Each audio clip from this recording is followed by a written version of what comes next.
నా ఉసురు నీకు ఖచ్చితంగా తగులుతుంది. నా బిడ్డ ప్రాణాలు తీసినందుకు చట్టం చూస్తూ ఊరుకోదు. నిన్ను జైల్లో పెట్టించి నా బిడ్డ ఆత్మకు శాంతి కలిగేలా చేస్తాను. మీరు చాలా మంచివాళ్ళు అనుకున్నాను పిన్ని. శౌర్యని నా కోడలు అంటుంటే ఒక తల్లి లాంటి అత్త దొరికింది అనుకున్నాను. కానీ నిజం తెలిసిన తర్వాత మీ మనసులో ఎంత కుట్రుందో అర్థమైంది. పైకి నవ్వుతూ కనిపించే అంత మంచివాళ్లు కాదు మీరు. కాబట్టే శౌర్య జీవితం గురించి ఆలోచించకుండా తనకి అన్యాయం చేయాలని చూశారు. అన్న కూతురు 5వ తనాన్ని తీయాలని చూశారు. మీరు ఎన్నైనా అనుకోండి, నేను నా ఆడపడుచు జీవితం నాశనం కాకుండా కాపాడుకున్నాను. మంచి పని చేసినా కూడా శిక్ష పడుతుంది అంటే పర్వాలేదు, నేను అనుభవిస్తాను. నాకు పడే శిక్ష తర్వాత దేవుడు మీకు వేసే శిక్ష గురించి ఆలోచించుకోండి. ఒక్కసారి మీ బిడ్డ ఫోటో ముందు కూర్చుని ఆలోచించండి. మీరు తప్పు చేశారో ఒప్పు చేశారో మీకే అర్థమవుతుంది. నిజంగా మీ మనసుకి మీరు తప్పు చేశారు అనిపిస్తే ఇప్పటికైనా చేసిన తప్పుకి మా వాళ్ళకి వెళ్లి క్షమాపణ చెప్పండి. అది చాలు నాకు. క్షమాపణ చెప్పడం కాదే, నా బిడ్డ నాకు లేకుండా చేసినందుకు నిన్ను వదిలిపెట్టను, వాళ్ళని కూడా వదిలిపెట్టను. అందరి సంగతి చూస్తానే. ఎస్ఐ గారు, ఇది మాత్రం బయటికి రావడానికి వీల్లేదు. నా బిడ్డ చావుకి కారణం ఇదే. అందులో ఎలాంటి అనుమానం లేదు.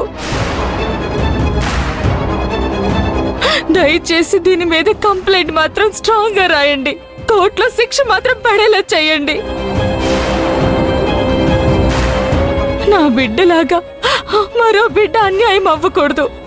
మీకు దండం పెడతాను ఎస్ఐ గారు, మీకు దండం పెడతాను.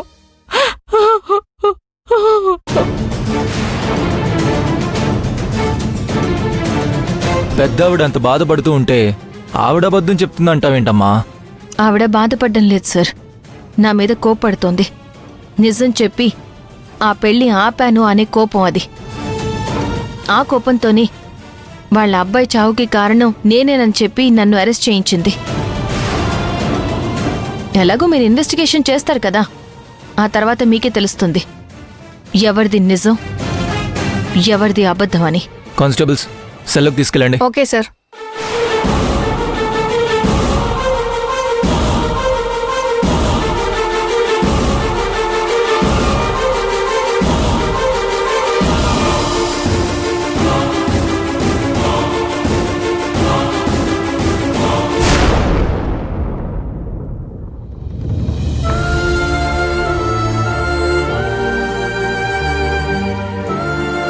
ఏదో ఒకటి చేయాలనుకున్నావు, కానీ ఏం చేయలేకపోతున్నావు.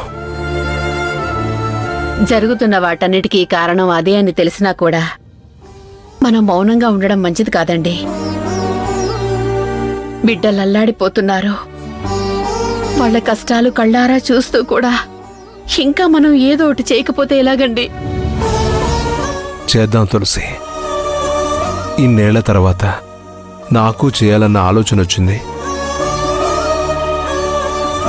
అది ఎలా చేయాలి, ఎక్కడి నుంచి మొదలు పెట్టాలనేది నాకు అర్థం కావడం లేదు. దాని గురించి ఆలోచిస్తున్నాను.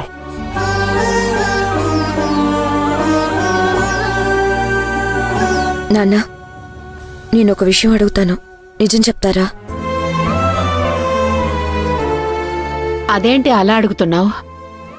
బిడ్డల దగ్గర తల్లిదండ్రులు అబద్ధాలు చెప్తారా? ఏం అడగాలనుకుంటున్నావో అడుగు. నిజం చెప్తారా అని అనుమానంగా అడుగుతావేంటి? నిజంగా మీకు చెప్పే ఉద్దేశమే ఉంటే ఎప్పుడో చెప్పేవాళ్ళమ్మా. ఇప్పటిదాకా చెప్పలేదు కాబట్టే నేను అడగాల్సి వస్తుంది.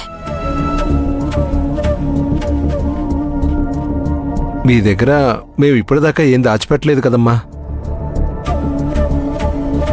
మన కుటుంబానికి ఏదో శాపం తగిలింది, నిజమే కదా నాన్న?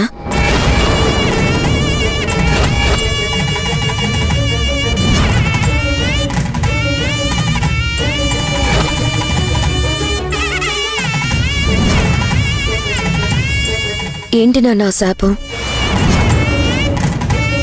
ఎవరు తప్పది? ఎవరు చేసిన తప్పుకి మనం ఫలితం అనుభవిస్తున్నాం?